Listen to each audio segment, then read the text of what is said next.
ನಮಸ್ತೆ ಎಲ್ರಿಗೂ, ಹೇಗಿದ್ದೀರಾ? ನಾನು ಚೆನ್ನಾಗಿದ್ದೀನಿ, ನೀವು ಚೆನ್ನಾಗಿದ್ದೀರಾ ಅಂದ್ಕೊಂಡು ವಿಡಿಯೋನ ಶುರು ಮಾಡ್ತಾಯಿದ್ದೀನಿ. ನಮ್ಮ ಮಲೆನಾಡಿನಲ್ಲಿ ತುಂಬ ವಿಶೇಷವಾಗಿ ಮಾಡುವಂತಹ ಒಂದು ಮಾವಿನ ಹಣ್ಣಿನ ಸಾರನ್ನು ಮಾಡಿ ತೋರಿಸ್ತಾ ಇದ್ದೀನಿ. ಇದು ಹಳೆಯ ಕಾಲದ ರೆಸಿಪಿ. ನಮ್ಮ ಅಜ್ಜಿ ಎಲ್ಲ ತುಂಬ ಚೆನ್ನಾಗಿ ಮಾಡ್ತಿದ್ರು. ಹೇಗೆ ಮಾಡೋದು ಅಂತ ನೋಡ್ಕೊಂಬರೋಣ ಬನ್ನಿ. ಮಾವಿನ ಹಣ್ಣು ತುಂಬಾ ಚೆನ್ನಾಗಿತ್ತು. ಅದಕ್ಕೊಂದು ಮಸಾಲೆ ರೆಡಿ ಮಾಡ್ಕೋಬೇಕು ಸಾರು ಮಾಡೋಕ್ಕೆ. ಹೇಗೆ ಮಾಡೋದು ಅಂತ ನೋಡೋಣ ಬನ್ನಿ. ಫ್ರೆಶ್ ಆಗಿದೆಲ್ಲ ಚೆನ್ನಾಗಿ.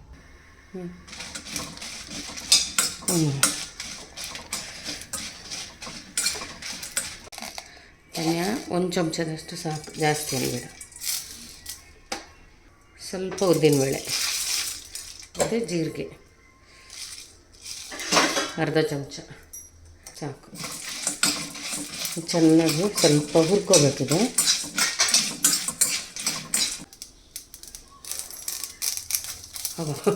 ಆ ಕಡೆ ಹಾಕ್ಬಿಡ್ತು. ಇದು ಹಾಕ್ಕೊಂಡು ಚೆನ್ನಾಗಿ ಬಾಡಿಸ್ಕೊಂಡ್ರೆ ಮಸಾಲೆ ರೆಡಿ. ಇಷ್ಟು ಕಾದಿದೆ, ಸಾಕಿದೆ ಇಳಿಸ್ಕೊಂಡು.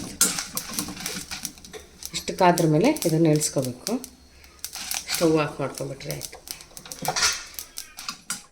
ಮಾವಿನ ಹಣ್ಣು ಮಾತ್ರ ಚೆನ್ನಾಗಿದೆ ಅಲ್ಲ.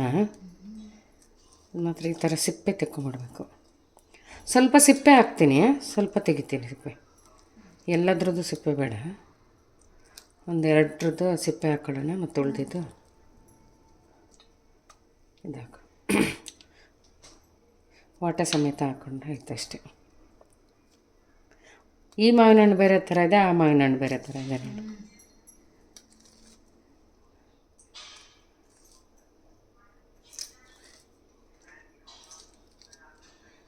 ಎಲ್ಲ ಮಾವಿನ ಹಣ್ಣನ್ನು ಹಿಂಗೆ ಬಿಡಿಸ್ಕೊಂಬಿಡ್ಬೇಕು. ಅದನ್ನು ಕಿವುಚ್ಕೊಳ್ಬೇಕು. ವಾಟೆ ಚಿಕ್ಕದಾಗಿದೆ ನೋಡು, ಸಖತ್ ಸ್ವೀಟ್ ಇದೆ ಇದು. ಸ್ವೀಟ್ ಇದ್ದರೆ ಬೆಲ್ಲ ಹಾಕಬೇಕಾಗಿಲ್ಲ, ಇಲ್ಲಾಂದರೆ ಚೂರು ಬೆಲ್ಲ ಹಾಕಬೇಕು. ಇದು ಸ್ವೀಟ್ ಇದೆ ತುಂಬ. ಆಮೇಲೆ ಇದನ್ನು ಅಷ್ಟೇ, ಸಿಪ್ಪೆನೂ ಸ್ವಲ್ಪ ಕಿವುಚ್ಬಿಟ್ರೆ ಚೆನ್ನಾಗಿರುತ್ತೆ. ಇವಾಗ ಇದು ರೆಡಿ ಆಯಿತು. ಇದಕ್ಕೆ ಮಸಾಲೆ ರುಬ್ಕೊಂಬಿಡ.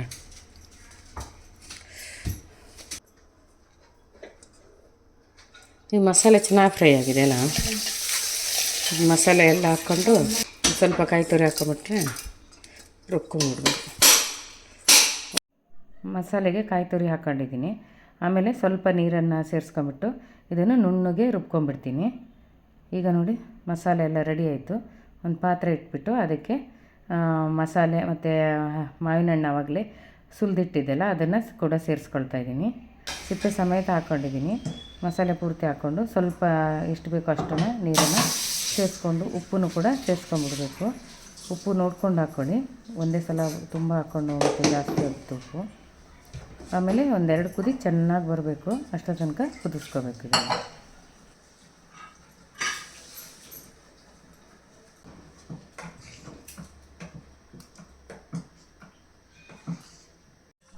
ನೋಡಿ, ಇದು 2 ಕುದಿ ತುಂಬ ಚೆನ್ನಾಗಿ ಬಂದಿದೆ. ಇಷ್ಟು ಕುದ್ರೆ ಸಾಕು. ಈ ಸಾರು ಹೆಂಗಿದ್ರೆ ತುಂಬ ನೀರಾಗಿ ಮಾಡಬಾರ್ದು, ತುಂಬ ಗಟ್ಟಿನೂ ಮಾಡಬಾರ್ದು, ಹಾಗೆ ಮಾಡಬೇಕು. ಆವಾಗ ಈ ಹುಳಿ ಸಕ್ಕತ್ತಾಗಿ ಬರುತ್ತೆ. ಇದು ಕುದ್ದಾದ್ಮೇಲೆ ಇದಕ್ಕೊಂದು ಒಗ್ಗರಣೆ ಹಾಕ್ಕೋಬೇಕು. ನಾನು ಒಗ್ಗರಣೆಗೆ ಒಂದು ಪಾತ್ರೆ ಇಟ್ಕೊಂಡು 1-2 ಚಮಚ ಎಣ್ಣೆ ಹಾಕ್ಕೊಂಡಿದ್ದೀನಿ. ಜಾಸ್ತಿ ಅಂತ ಎಣ್ಣೆ ಹಾಕೋದು ಬೇಡ, 2 ಚಮಚ ಹಾಕಿದ್ದು ಸಾಕು. ಮತ್ತು ಸ್ವಲ್ಪ ಸಾಸಿವೆ, ಸ್ವಲ್ಪ ಕರಿಬೇವಿನ ಸೊಪ್ಪು ಹಾಕಿದರೆ, ಆಮೇಲೆ ಅದ್ರ ಜೊತೆಗೆ ಇಂಗು ಕೂಡ ಸೇರಿಸ್ಕೊಂಬಿಟ್ರೆ ಭಾರಿ ರುಚಿಯಾದ ಒಂದು ಒಗ್ಗರಣೆ ರೆಡಿ ಆಗುತ್ತೆ. ನೋಡಿ, ಈಗೆಲ್ಲ ಒಗ್ಗರಣೆಗೆಲ್ಲ ಹಾಕಿ ಆಯಿತು. ಈಗ ಒಂದು ಸಲ ಈ ರೀತಿ ತಿರುಗಿಸ್ಕೊಂಡು ಈ ಒಗ್ಗರಣೆನ ನಾನು ಈಗಾಗಲೇ ಸಾರು ಮಾಡಿ ಇಟ್ಕೊಂಡಿದ್ದೀನಲ್ಲ, ಈ ಸಾರಿಗೆ ಹಾಕ್ಕೊಳ್ತಾ ಇದ್ದೀನಿ.